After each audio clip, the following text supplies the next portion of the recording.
जास्त दुःखात आहेत की सावरण्याचा तर विचारच नाही. सध्या आम्ही त्या दुःखाला कसं सहन करावं ह्या गोष्टीमध्येच आम्हाला समजत नाहीये. हा दुःख आम्हाला म्हणजे समुद्रापेक्षा मोठा आहे. काय झालंय आमच्या सोबत आणि काय नाही. मी तर आपल्या मुलाचं लग्न करायला निघालो होतो, ते तर झालं नाही, परंतु माझ्या घरी एवढं मोठं दुःख आलंय की आज माझा मुलगा पण नाही राहिला आणि माझे वडील पण नाही राहिले. माझ्यासाठी तर आज माझे वडील ज्यांनी मला जन्म दिला, शिकवलं, सगळे काही गोष्टी हाताला धरून चालायला शिकवलं, सगळं एज्युकेशन दिलं, आज इथपर्यंत पोचवलं, ते पण माझ्या आयुष्यात नाही राहिले. आणि हर मनुष्य जी स्वप्न बघतो की आपला पुढं घर चालेल, आयुष्य चालेल, आपला मुलगा आपल्याला म्हातारपणी सांभाळेल, या त्याचा पुढं आयुष्य चालेल, माझं नाव चालेल, ते आज काहीच नाही राहिलं माझ्या. मला एकच मुलगा होता, तो पण गेला. तर हा दुःख तर माझ्या आयुष्यात मी जिवंत आहे तोपर्यंत तर कमी होऊ नाही शकत.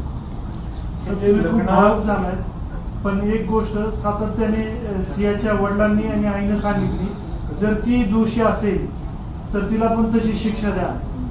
तर काय हे त्यांचं जे म्हणणं आहे ते तुम्ही कसं पाहता? कारण अशा पद्धतीनं ते एकीकडे सांगतात, दुसरीकडे तिची बाजू घेऊन सियाला वकील पण पुरवतात आणि तिला न्यायालयामध्ये मदतही करतात. तर हे दुटप्पीपणा आहे असं वाटतं का त्यांच्या? साहेब, ह्या गोष्टी तुम्ही त्यांना विचारायला पाहिजे असं मला वाटतं. हे जे लग्न ठरवलं होतं तर मध्यस्थ कोण होतं, त्यांच्याबद्दल तुम्हाला काय म्हणायचं? हे जे लग्न ठरवलं होतं ते माझे सख्खे चुलत मामा व मामी नरेंद्र जगन्नाथ मित्तल व रेणू नरेंद्र मित्तल हे दोघं मध्यस्थी होते. त्यांनी आम्हाला ॲश्युरन्स, गॅरंटी, आपण अजून काही शब्द असतील ह्याच्यातले ते घेऊन करायला पाहिजे की त्यांनी एवढी खात्री दिली आम्हाला की ही मुलगी तू आमचीच मुलगी समज. लहानपणापासून आम्ही ह्याला मोठी केली आहे आणि केतनला सुद्धा आम्ही लहानपणापासून बघितलेलं आहे. ही मुलगी खूप संस्कारी आहे, खूप चांगली आहे. आम्हाला एवढी खात्री दिली की तू त्यांच्याकडे बघूच नको, तू आमच्याकडे बघ, आमची मुलगी आहे समजून घे. एवढी खात्री दिल्यानंतर आम्ही ह्या दोघांचं जोडवायला गेलो. मला काय वाटतं, मित्तल यांना आधीची पार्श्वभूमी माहीत होती की माहीत नव्हती? ते पण अंधारात राहिले की माहीत असून त्यांनी लढवली? सर, आजच्या परिस्थितीत तर मला असं वाटतं की त्यांना ही परिस्थिती माहीत होती आणि माहीत असताना हे केलंय त्यांनी. तपासामध्ये पोलिसांनी या बाजूनी तपास करावा, त्यांची पण चौकशी करावी असं तुम्हाला वाटतं?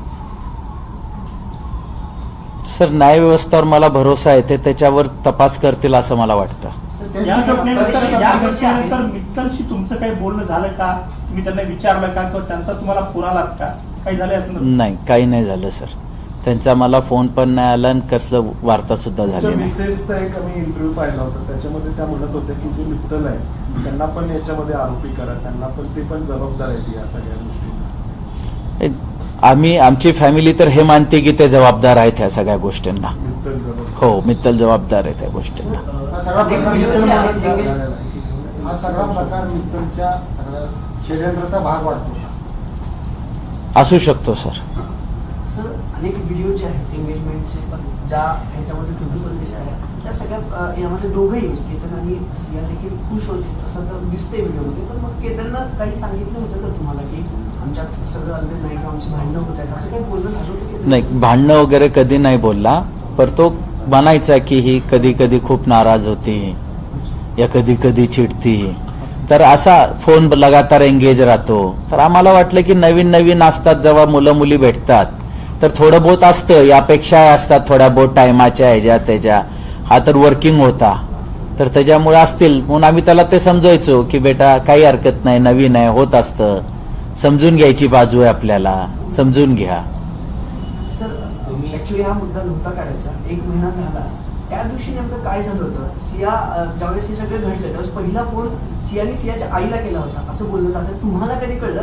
तो थोडासा सिक्वेन्स सांगू शकाल का? सर, आम्हाला सियाच्या आईचा फोन माझ्या मिसेसला आला होता की केतन लोगड फोर्डवरनं पडला. तुम्ही किती वेळात पोहोचला? आम्ही घरनं इमिजिएट निघालो. जो काही टाइम लागला असेल त्याला तो लागला त्याला. तुम्ही फास्ट ट्रॅक कोर्टची मागणी करताय, आता जी न्यायालयीन प्रक्रिया सुरू आहे त्याच्यावर तुमचा काही विश्वास नाही का, किंवा पोलिसांवर विश्वास नाही? आणि सर- दुसरी गोष्ट असं की सीआयचे आई वडील ज्या पद्धतीने मीडियामध्ये बोलतात, एखाद्या चॅनल मार्फत ते पेरलं सगळं जातं. भूमिका मांडली जाते, पेरले जाते, कारण ते वकील पण देतात तिला त्याच वेळी, आणि एकीकडे म्हणतात दोषी असताना तिला असेल तर शिक्षा द्या. म्हणजे ते प्रभाव टाकण्याचा प्रयत्न करतायत त्या सगळ्या खटल्यावर, असं तुम्हाला वाटतंय? सर, न्याय व्यवस्थेवर मला पूर्ण